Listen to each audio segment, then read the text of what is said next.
नमस्कार दोस्तों। सनातन धर्म में ज़्यादातर देवी देवताओं का संबंध भारत के ही अलग अलग प्रांतों में दिखाया जाता है। फिर वो चाहे भगवान विष्णु के अवतार श्री राम जो अयोध्या नगरी में अवतरित हुए, या फिर लीलाधारी भगवान श्री कृष्ण जिन्होंने अवतार लेने के लिए पवित्र मथुरा नगरी को चुना था।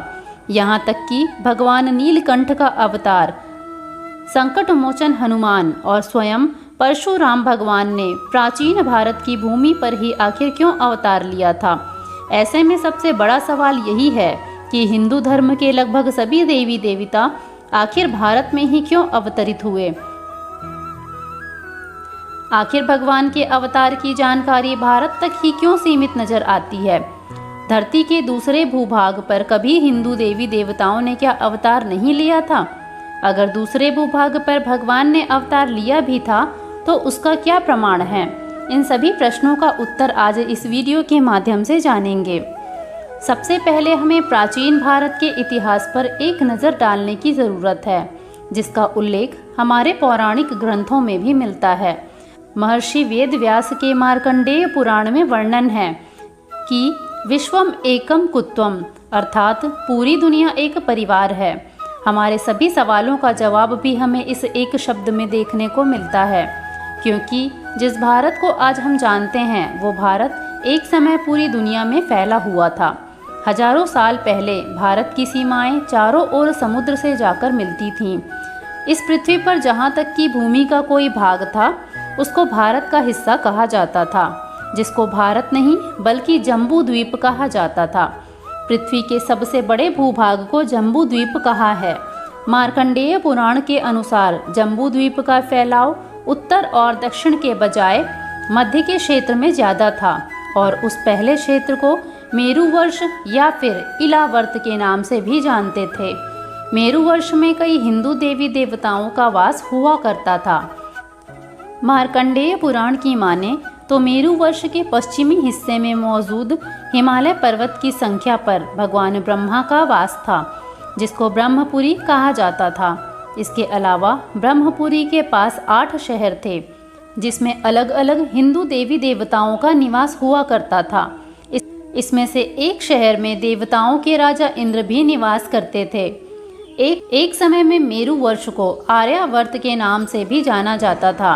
आप में से कई लोगों का मानना होगा कि प्रभु श्री राम के छोटे भाई भरत के नाम पर देश को भारतवर्ष का नाम मिला होगा, लेकिन यह सच नहीं है। वायु पुराण के अनुसार आर्यावर्त पर शासन करने वाले महाराज प्रियव्रत का कोई पुत्र नहीं था, इसलिए उन्होंने अपने सिंहासन के उत्तराधिकारी के रूप में अपनी बेटी के पुत्र को गोद लिया था, जिसका नाम केशव था, जो आगे चलकर आर्यावर्त का सम्राट बना और केशव के पुत्र भारत के नाम पर ही देश का नाम भारत पड़ा।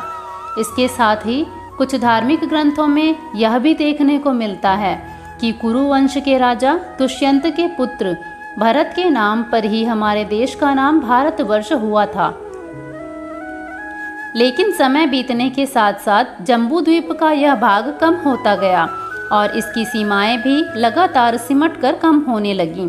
लेकिन आज से हजारों साल पहले भारत, जिसे हम अखंड भारत भी कहते हैं, एक बहुत ही बड़े भूभाग पर फैला हुआ था और अखंड भारत की झलक में अफगानिस्तान, पाकिस्तान, नेपाल, भूटान, बांग्लादेश, म्यांमार, श्रीलंका, चाइना और यहाँ तक कि तिब्बत का भी बहुत बड़ा हिस्सा शामिल था।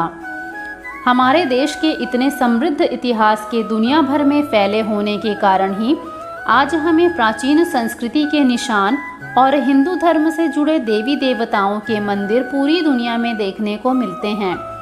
इंडोनेशिया, थाईलैंड जैसे देशों में भी एक समय में हिंदू धर्म का बोलबाला था, जिसके कारण आज भी प्राचीन मंदिर और मूर्तियां वहां पर देखने को मिलते हैं।